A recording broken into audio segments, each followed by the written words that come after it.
बिस्मिल्लाहिर्रहमानिर्रहीम। अस्सलाम वालेकुम वीवर, तव्हांजो पंहिंजो मेज़बान मीर हसन सोलंकी ऐं हिकिड़ो चकर ॿीहर वरी वाहिद खीरे वटि आयो आहे हिते हॉस्पिटल में। ऐं लाला रहीम असां सां यको मुसलसल गॾु आहे ऐं साईं अयाज शाह ऐं असां दुबारा वरी आयासीं वाहिद खीरे जी अची तबियत पुछीसीं। ऐं बाक़ी हिते तमामु बहितरीनु हिते इलाज बि थिए पियो हुनजो, पर ख़र्चो जेको ॿाहिरि जो ख़र्चो आहे तमामु इलाही ख़र्चो आहे। ऐं साईं बि तव्हां सां ॻाल्हाईंदो। जीअं त तव्हांखे ख़बर त पहलवान अब्दुल वाहिद खीरो असांजे सिंध जो हिकिड़ो वॾो नालो ऐं असांजे ठठे ज़िले जो हिकिड़ो वॾो नालो, पहलवानी जी दुनिया में हिकिड़ो मोतबर ऐं बहादुर पहलवान। ऐं तव्हांखे ख़बर आहे त हिन वक़्तु इंतिहाई बीमारी जी हालत में आहे। अल्लाह साईं हुनखे शिफ़ा कामिला अजला नसीब फ़रमाए, सिहत कुल्ली अता फ़रमाए।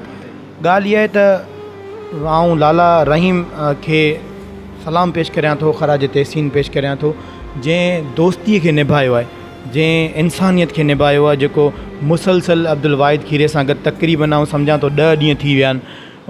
ऐं मूं लाला जा पेर बि ॾिठा आहिनि त लाला जे पेर में धक थी विया आहिनि, पेर सुॼी विया आहिनि हली हली करे।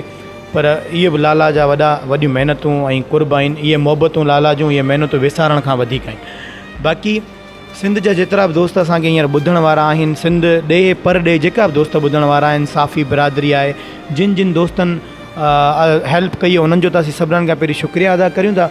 उनखां पोइ सभिनीनि दोस्तनि सां असीं दुबारा अपील करियूं था, सॼे सिंध वासियुनि सां असां पुरज़ोर अपील करियूं था पहलवान अब्दुल वाहिद खीरे जी माली मदद कई वञे। पोइ चाहे उहो कंहिं बि सूरत में जेतिरो पहुची सघे थो, जेतिरो साहिब हैसियत आहे, उहो पहलवान अब्दुल वाहिद खीरे जी ज़रूरु हेल्प करे ऐं मदद करे। ऐं असां खां बि जेको पहुची सघंदो, जंहिं बि सूरत में असां पहलवान अब्दुल वाहिद खीरे सां गॾु आहियूं, गॾु हुआसीं ऐं हमेशह रहंदासीं। ऐं पहलवान अब्दुल वाहिद खीरे जे लाइ असां हिकिड़ी एप्लीकेशन जेको सो फॉरवर्ड करियूं पिया स्पोर्ट्स सेक्रेटरी सां लाला, ऐं आऊं वञी मुलाक़ात कंदासीं, उते अपील कंदासीं। पर असांजे इलाइक़े में मतिलबु असांजे ठठे ज़िले जो पहलवान आहे पहलवान अब्दुल वाहिद खीरो, उन में असांजो MPA मोहतरम जनाब सोनू सैयद रियाज़ हुसैन शाह शिराज़ी आहे। असांजे ठठे ज़िले में MPA मोहतरम जनाब अली हसन ज़रदारी साहिबु आहे, जेका साबिक़ा MPA आहिनि, रही चुका आहिनि। ऐं उन्हनि सां गॾो अब्दुल कादिर पलीचो साहिबु आहे, ससुई पलीचो साहिबु आहे, ऐं ॼाम अब्दुल करीम आहे, ॼाम गोराम आहे।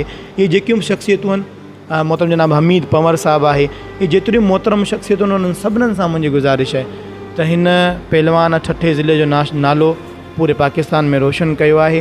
हीअ अवां जो असांजो असासो आहे पहलवानी जो, सिंध जी सकाफ़त जो नुमाइंदो आहे। ऐं तव्हां सां पुरज़ोर अपील करियां थो, तव्हां साहिब हैसियत जो, अल्लाह साईं तव्हांखे हर चीज़ सां नवाज़ियो आहे। तव्हां चाहियो त वाहिद जी माली मदद बि करे सघो था, तव्हां चाहियो त वाहिद जो ज़बरदस्त सुठे हॉस्पिटल में इलाज बि कराए सघो था, तव्हां चाहियो त गवर्नमेंट सिंध जे ख़र्चे ते तव्हां सभु कुझु करे सघो था। ऐं तव्हांखे हथ ॿधी पुरज़ोर अपील करियां थो, जेका साहिब हैसियत माण्हू आहिनि, जेका MP MNA असांजे इलाइक़े जा आहिनि, ऐं उन्हनि खां अलावा जेका बि साहिब हैसियत माण्हू आहिनि, जेका असांजी मल्ल रांदि खे पसंदि कनि था, ऐं मल्ल खां अलावा जेका इंसानियत जा हामिल आहिनि, उन्हनि सभिनीनि सां मुंहिंजी अपील महिरबानी करे अब्दुल वाहिद खीरे जी मदद कई वञे, उनजी माली मदद कई वञे। ऐं सभिनीनि सां मुंहिंजी हिकिड़ी पुरज़ोर अपील इहा बि आहे, जेका ॿुधण वारा आहिनि, अब्दुल वाहिद खीरे जे लाइ सोणे मदनी जी आमद जे सदक़े में दुआ करियो। हुज़ूर पाक सल्लल्लाहु अलैहि वसल्लम जे आमद जो महीनो आहे, उन जे सदक़े में दुआ करियो। सभई गॾिजी करे इज्तिमाही दुआ करायो त अब्दुल वाहिद खीरे खे अल्लाह साईं शिफ़ा कामिला अजला नसीब फ़रमाए, हुज़ूर पाक सल्लल्लाहु अलैहि वसल्लम जे सदक़े में। ऐं जेका बि दुनिया में बीमार आहिनि, जेका बि मुसलमान बीमार आहिनि, उन्हनि जे सदक़े में उन्हनि खे पहिरीं शिफ़ा अता फ़रमाए, पोइ उन्हनि जे सदक़े में अब्दुल वाहिद खीरे खे शिफ़ा अता फ़रमाए।